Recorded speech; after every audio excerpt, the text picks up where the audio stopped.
Hi, welcome back guys. This is your friend, the fanfic guy, back with another fanfiction. This is the first part of What If Deku Becomes Agent of Justice. Now before starting, please give this video a like, and subscribe to the channel if you want more videos like this. Now let's get into the fanfic. Note, OFA and AFO do not exist in this AU. For 3 years Izuku slaved at the feet of the pro-heroes. He learned and fought with his companions for what felt like a century. His power grew exponentially. His small telekinesis grew into a formidable force of nature, which is what he named it, the Force.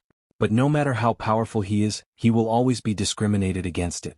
You see, in this reality, everyone has a quirk. A lot of them are common, such as telekinesis and super strength. Telekinesis is the most common. Izuku was lucky to be accepted. He became a beacon of hope for those of lesser quirks. His green suit gave those of lesser quirks some to believe in, not just someone to look up to. He was an agent of justice and all things righteous. But today he's being replaced. What? How can you do this to me? Izuku shouted, his emerald eyes pleading with his teachers for an answer. You are being replaced with another student. She has a more unique quirk, so it's only natural, said the principal. He stood on the kitchen table as he addressed his students. Are you serious? I've worked the hardest here to develop my power and you just threw it away like that? He asked. Midoriya, I must say that you have the plainest quirk here, Ida commented. To protect the reputation of UA you should leave. Ida's eyes had no remorse. The bastard didn't even have the right to talk about uniqueness when all he does is bump steam from his calves and gets a speed boost. Is this how all of you feel? Izuku asked in a hushed tone. They all nodded in sync. Well, except for Hagakure, who simply waved arms. Fine then. It was a pleasure serving with you. I'll pack my things, he said softly. He left for the elevator, not wasting his time or tears on them. Sigh, was that really necessary, Principal Nizu? I mean, he worked so hard. Aizawa queried. It was. Izuku. Midoriya is irrelevant. Enter Melissa Shield. She has a high-grade average and has a quirk known as battle meditation. She must be trained by us. Even more so since I've made a deal with her father, David Shield. His daughter becomes a student here, and we get access to his technology and services. But sir, regardless of that, Izuku is a public figurehead. He will lead other common quirk users to their deaths. I can't have that on my conscience. He's an inspiration. And a liability I am no longer responsible for. You really are heartless, Nizu. You do not know the half of my cruelty, Mr. Aizawa. Just know that the public will not like it one bit. No, the common quirks will not like it. The elite will flock to us like birds to worms and seeds. How long had you planned this? Since Izuku got here. Miss Shield is from an island and was not allowed to get off that island until very recently. I kept Izuku because he would bring popularity to us. After he outlived his usefulness, I arranged for his removal. That doesn't do him justice. I show no favor. It's just good business. Suddenly they all heard a thud outside Height's stronghold. Everyone dashed outside to investigate.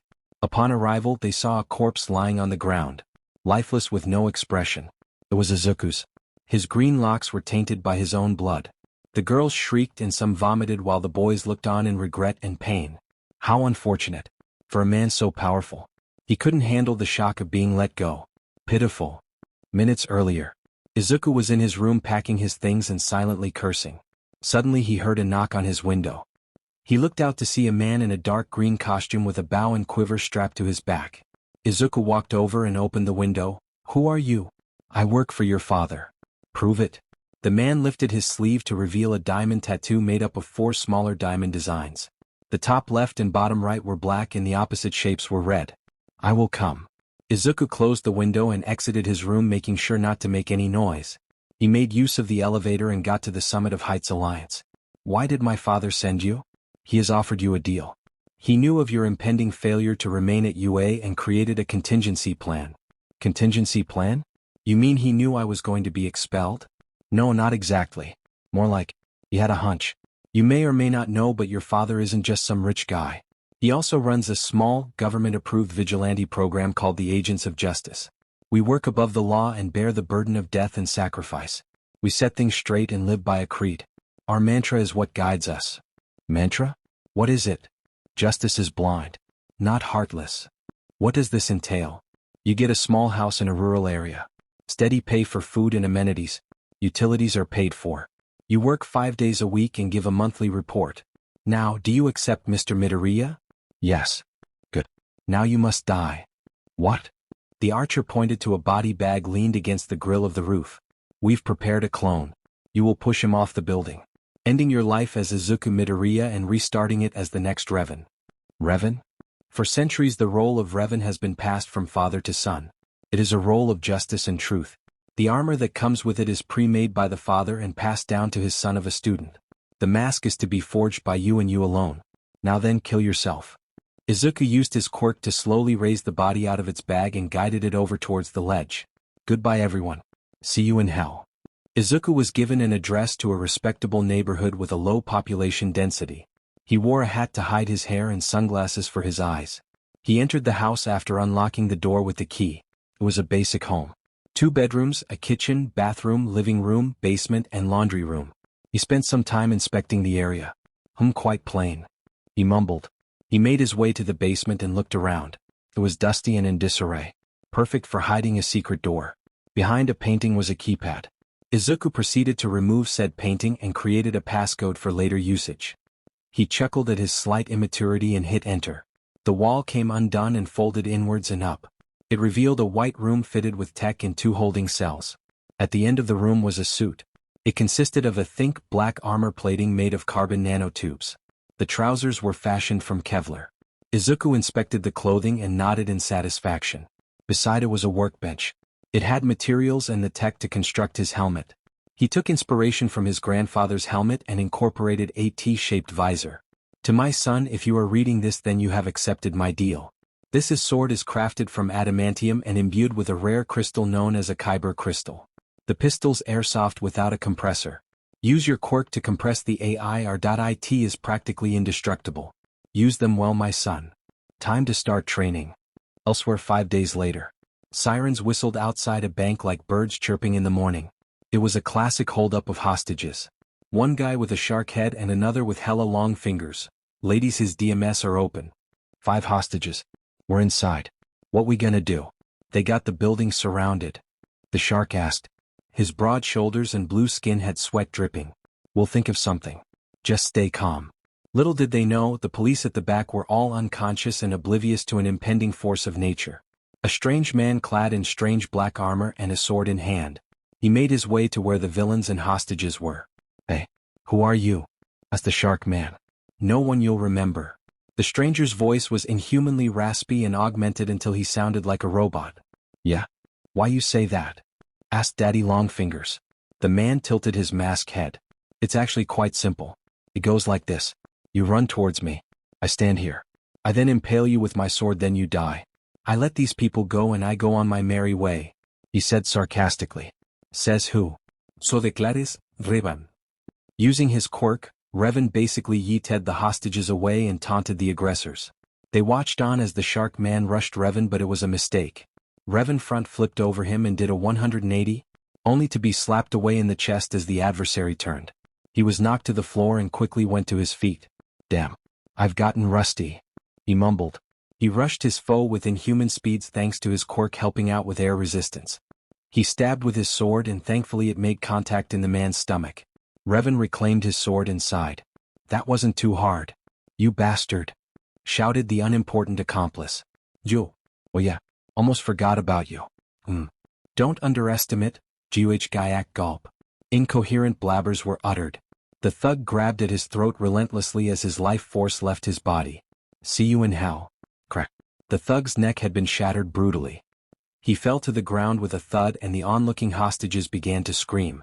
Hey, I'm one of you. Just a guy tired of these kind of things.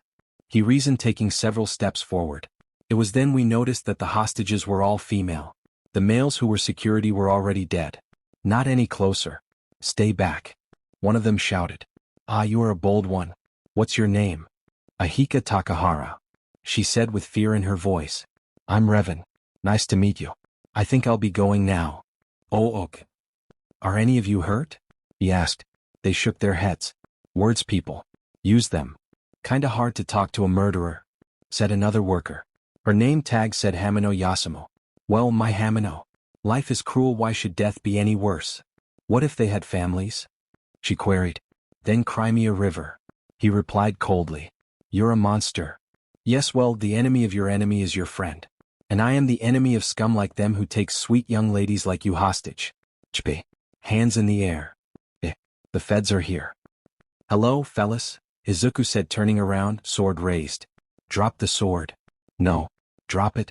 Now. Don't feel like it. Open fire. No. Apparently, these feds didn't see the completely defenseless women behind him. With minimal effort, Revan stretched out his hand and used his quirk to slow the speed of the bullets. They stayed there hovering for a while until he released them. Using his telekinesis, he spawned a dust cloud and escaped into the alleyways. Le transition. Izuku sat in front of the TV with pain radiating from his chest and thoughts swirling in his mind. Today, eyewitness inside the XXX bank was reportedly saved by a man named Revan. Security camera footage shows he has telekinesis as a quirk. Imagine that. A common quirk user being a vigilante. We haven't seen such raw power since the last appearance of Deku, a pro-hero in training who committed suicide. The male reporter had a tint of sadness in his voice as he remembered the one who gave them hope. Yeah. The footage shows Revan killing the villains and conversing with the hostages. He also seemed to have left a letter, said the female reporter. It reads, "My name is Revan. I belong to the Agents of Justice and this is my sector region to protect. I do not care what the police does as long as they don't get in my way. And to the hero organization. I will not join or submit to you. If you hunt me, I will escape.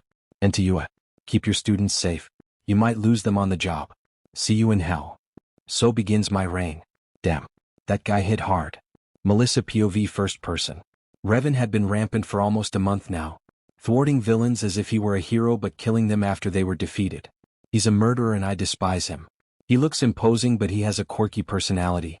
It reminded me of an anime character named Toby but a little more mature. He has that laugh. That damn laugh. I remember it fondly. I know it because he visited me. It's weird, I know. I was in the med bay after a big villain brawl. It was a rainy day. Thunderous in fact.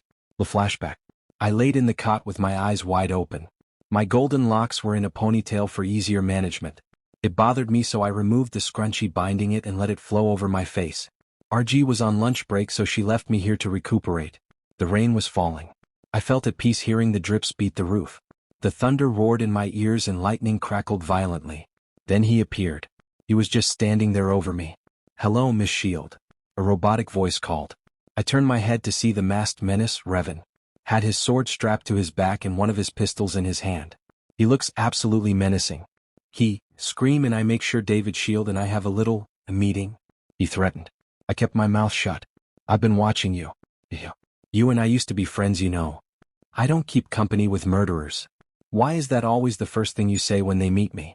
I'm just a guy in a costume, haha. He chuckled. His gloved hand began to caress my cheek and remove strands of hair. Get your bloody hands off me. And why are you here? I growled. No reason. Just felt like dropping by. Oh, and to warn about a bomb. He said casually. What? I whispered, yelled. I tried my best to jump out of my bed but I was still bandaged. Pain shot to my stomach and legs. Don't try to move. I saw you get hurt. Please stay put.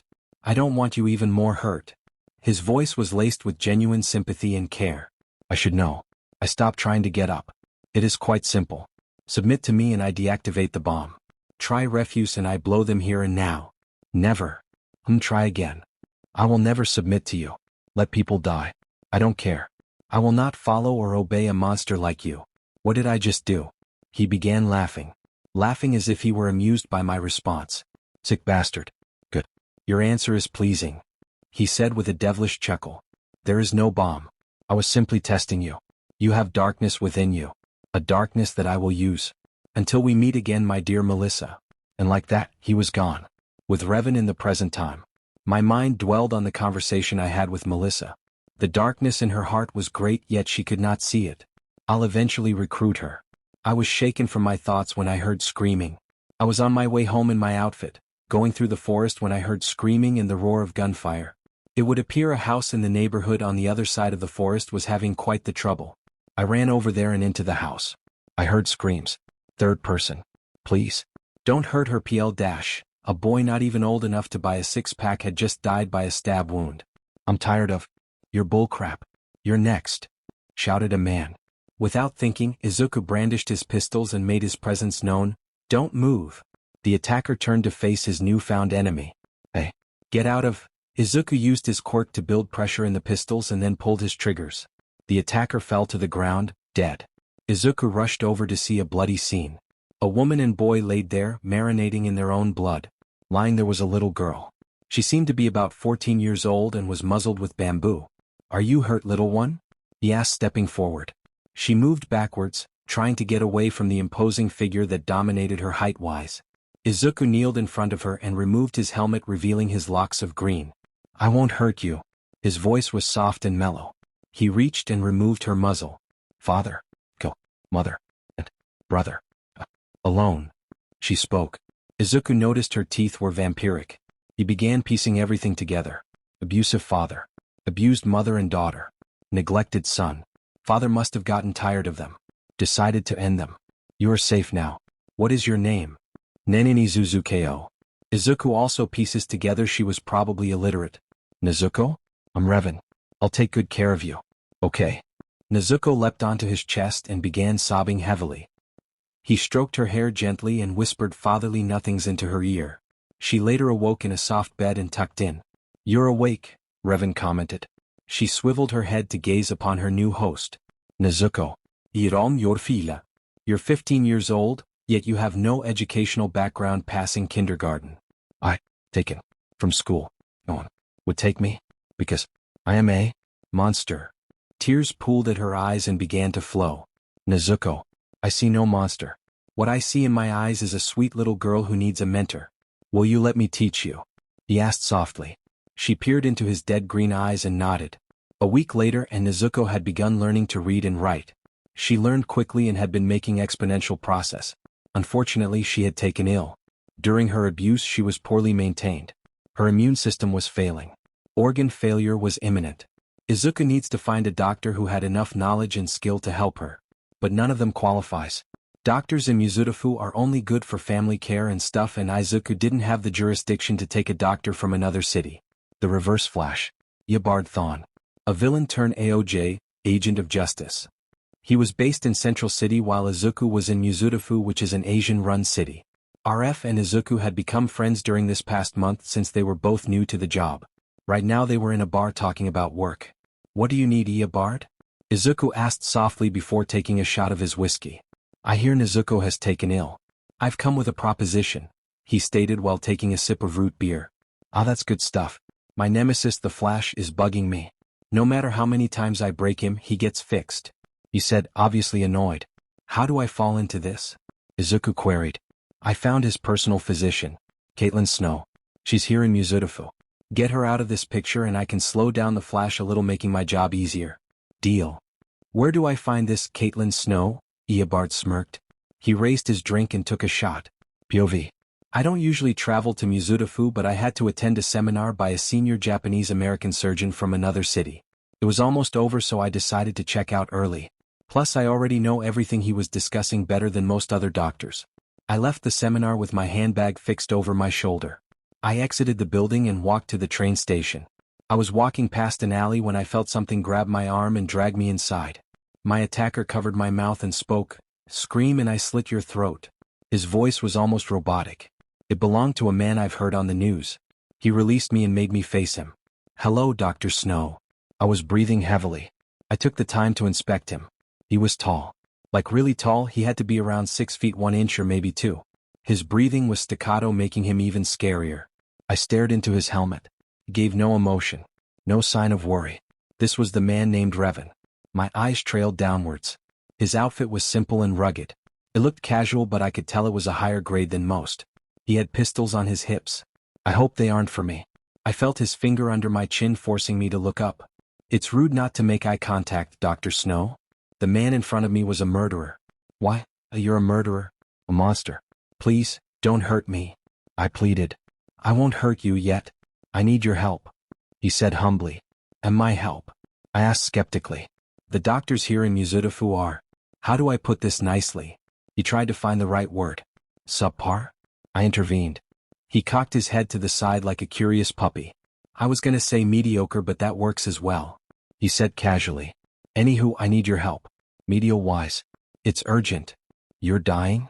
"No. You'll find out soon enough, doctor. But now I need you to sleep. I felt a jolt to my head. My vision blurred and my body went limp. Sucks to be me, I guess. I awoke in a cell. It was pure white, almost blinding. I slowly rose to my feet and looked around. Dr. Snow. I yelped at the sudden mention of my name. It was Revan. How long have I been here? I asked worriedly. Long enough. Now then, if you'd follow me. He opened my containment area and beckoned for me to follow. I cautiously walked out of my holding cell and behind him. We got to a junction point. I saw an open door on one end, so I decided to make a run for it. Bad idea. Before I could even take 5 steps, I was grabbed harshly and made to face the monster. I felt him squeezed my wrist painfully and his breathing became more frequent. Do not make me hurt you, Miss Snow. A word to the wise, do not disobey me, he growled. I nodded and held back my tears. He then dragged me into a laboratory. It was just as advanced as the one back at Flashbase 1. I saw a young maiden on a cot sleeping. Revan locked the door and made his way over to the girl. He discarded his robes, leaving him in under armor and his helmet. Removing the helmet, I caught sight of his forest green locks. Nzuko, are you awake? He spoke. The monstrous and dead voice he once adorned was replaced with a gentle, caring, maybe even soothing tone. It reminded me of my own father. Is she the patient? I asked. Yes. I rescued her from an abusive father who'd murdered the rest. She had been malnourished for her entire life. Her immune system is giving up, he said sadly. May I examine her? I asked. Please do, doctor. I'll be upstairs. Call me on that dial phone if you need something. He turned around and stared me in the eyes. Emerald green orbs pierced my very soul. And no, I am always watching. He left me to my devices. He has freckles. And was so serious. I will admit he has my intrigue. Those green locks were so fluffy. He left an audio recorder. Old school. I clicked the record button. Subject has a small frame and obvious lack of nutrition. At eye value, I would guess she is undergoing a viral attack. She is sweating profusely and shivering, indicating that she has a fever. Taking her temperature is 104.1. Fever confirmed. From the knowledge given to me by her guardian, she was malnourished and abused. I suspect she may have weak bone structure and a lack of vitamin D. Her guardian, the infamous Revan. A man of many words, but under the mask he's cold, calculating. He gives me the chills. Hopefully, I will be released after I finish with his ward. Caitlin Snow POV. I awoke in my temporary home. The lab I was imprisoned in had a small bedroom and bathroom. Very convenient. I woke up in the same clothes I was wearing the previous day. A pair of jeans and a semi-professional lace shirt. I left my bed and stretched. I noticed a drawer and made my way over. It had clothes. This means he didn't kidnap me on impulse. Meaning he must know more about me than I think I do. Shoving my thoughts to the back of my mind, I took some fresh clothes and took a shower. Minutes later, I exited in a blue pencil skirt and black top. My usual getup. I reached the door handle and exited only to see Revan without his helm sitting by his daughter, with a man. Eobard Thawne. I hid behind the door frame and listened. How's work, Eobard? He asked. You know, getting called a villain. Clearing up the streets. Getting media harassment. The usual. How about you? Same. It's rough being an AOJ. Nobody said it was this rough. I hear you. Anywho, I came to inquire as to her health. Asked Thawne with genuine care. She is doing better. She sleeps more peacefully. Good to hear, Izuku. My breath hitched. His name was Izuku. Izuku? Izuku. I mumbled. It surely fitted his face and structure. As I was pondering, a figure stared in front of me with glowing red eyes. I shrieked. Hello, Dr. Snow. I felt him grab me, and in a second I was at Nzuko's bedside with Izuku on the opposite side. I thought you killed villains. What is he doing here? I asked with fear. Miss Snow. He is no villain. He and I belong to a vigilante agency called the Agents of Justice. We are just like your average heroes, but we have no boundaries. Eobard answered. Oh, makes sense. We've theorized that organizations like those exist, so I believe you, I said with a sigh. But, so you're saying some who we identify as bad guys are actually more chaotic neutral? I asked. They nodded. I gathered my confidence and said, Hunter Zolomon. So, is he an agent? I asked with my hands clasped and slightly forward. No. Zoom is not one of us. He's a heartless monster with no respect for innocent life. Thawne said bluntly. I felt my tears grow in pressure and my lips contort. Excuse me, I said as I stomped away. Izuku POV. Let me guess. She loved him, I said softly. He was the Flash's first major enemy, and also her second husband. When he was seen for the monster he was captured and killed by the gas chamber, answered Thawne. Sounds like quite a predicament. How did husband number 1 die? Got caught up in a fight with the Flash. Ronnie was coming home when he was caught in the middle of a Flash v villain scenario. He got a shard of glass through the heart. Thawne related. I chuckled. Maybe we can use this. Both husbands died because of the Flash. We can turn her against him. Tell her what the Flash did to you and we'll gain sympathy. I said quietly. Yeah, she could be your partner in crime. What's her quirk? Freeze or burn. Her hair goes white and her eyes become like diamonds. She can emit powerful blasts of ice. The spike of dopamine makes her more aggressive and sadistic. Ah, interesting. Even more. Though she's the Flash's personal physician, she doesn't get paid unless Barry gets injured, which is not often. She works at other places but that's not enough to pay the bills. How do you know this? I do my research. Caitlin POV. I sat on my temporary bed and allowed my tears to flow freely. This is all his fault. Every time Barry is involved, something goes bad for me. I just can't keep going. The door opened. It was the Revan or Izuku, whichever name he used, who walked in. I have a proposition. Join the AJO, he said. My eyes widened. I looked at him. He was solemn. I can't betray the Hero Association, I said weakly. Caitlin. I ignored him. Caitlin, he said in a stronger tone. I refused to face him. Caitlin, look at me, he shouted. I held back my tears and did not face him. It was then I felt his hand grab me by the chin. He made me look at him. Barry has done nothing for you. The Hero Association has led you in debt. The Flash took your partners. He suppressed your power because he's afraid of you becoming better than he is. He's afraid of the darkness in you, he growled. I don't know if I can. My quirk isn't like yours. I can't do it on command. I whimpered. Breath. Feel the cold. Feel yourself melting and freezing at the same time. You are not some lowly doctor. You are more than that. His words were so soothing. I felt myself getting cooler. Like I was freezing but my core was still warm. Fell the darkness. Use the darkness. Embrace the pain. I don't know if I can go any further, I said truthfully. You can't lock up the darkness. You're afraid. Use the fear. Say it with me. You can't lock up the darkness. Can't lock up the darkness? I whispered my new mantra along with him. Louder. You can't lock up the darkness. Louder. You can't lock up the darkness. Louder. You can't lock up the darkness. I said. Louder. You can't lock up the darkness. You can't lock up the darkness. You can't lock up the darkness. And you never will. After my outburst I sighed in relief, only to realize it was Frosty. Welcome to your new home, Killer Frost, he whispered into my ear. I stood up with a mischievous smile. Good to hear, Revan. Oh, how I've wanted to be free of my earthly tethers. Now I feel like testing out my powers. Your personality really does change. You ain't seen nothing yet, honey. Caitlin stepped out of her room with a confident smile. Dr. Snow? Eobard inquired. New and improved, she said with sass.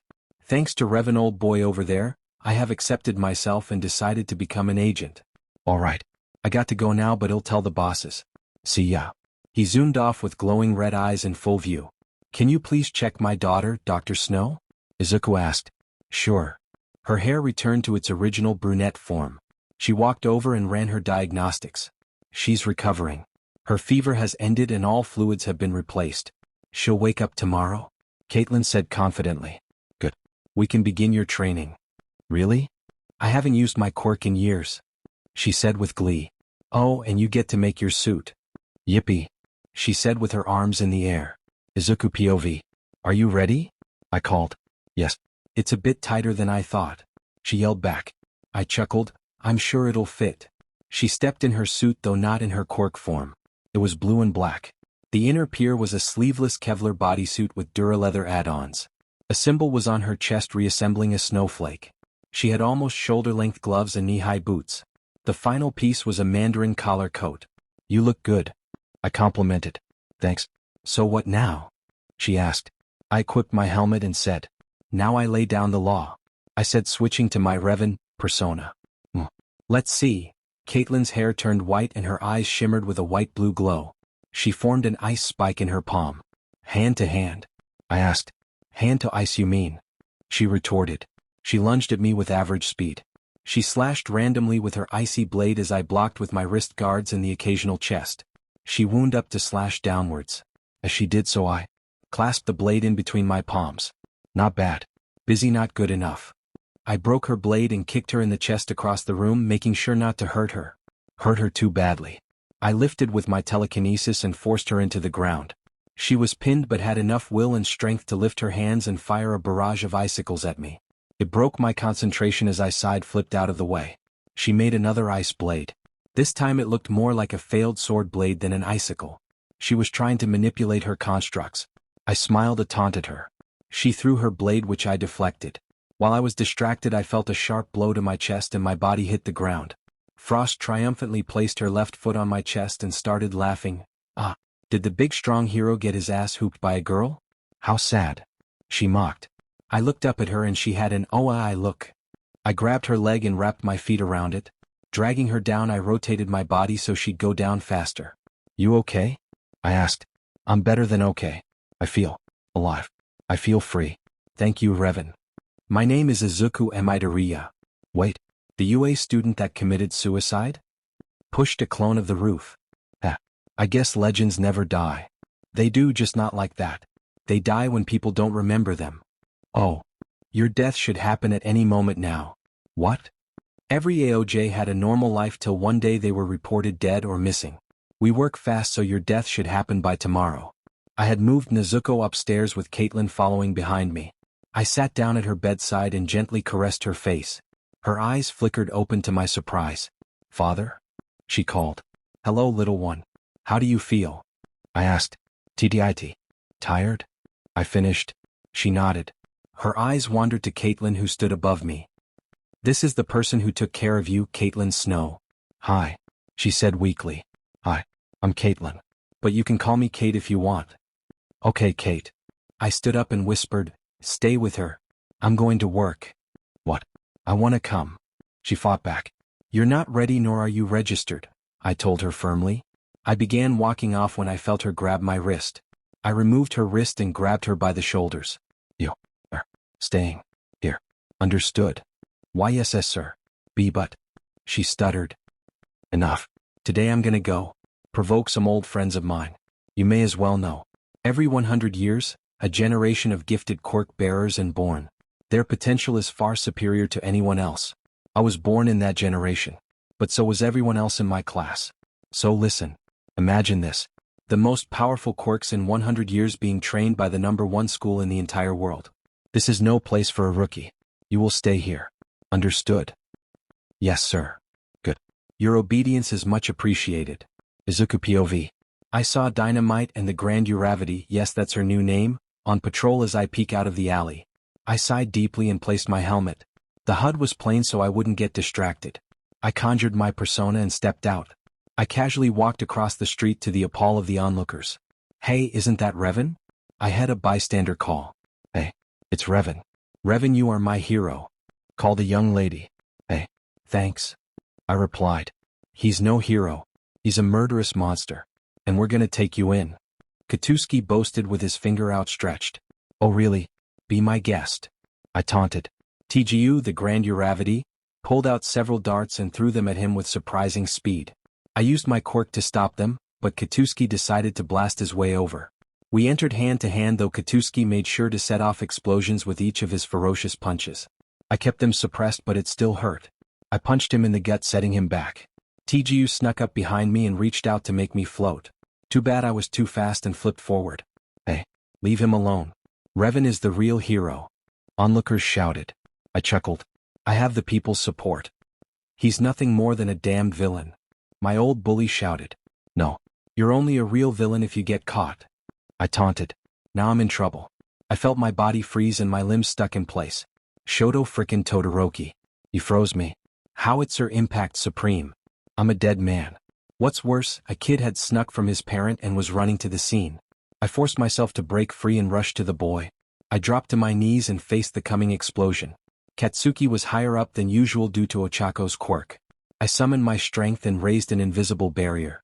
The fire blazed as it clashed with my force field in a dazzling show. When it ended I turned to the kid. Before I could react I was stuck by purple balls.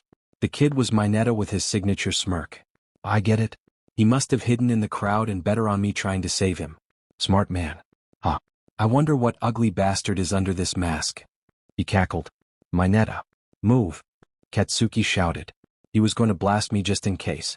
Great. H stomped over and punched me with an explosive impact. He continued like this as I laid on the ground. The crowd gasped and moaned. I stayed strong and each time I was knocked down I'd get up. Anything else, hero?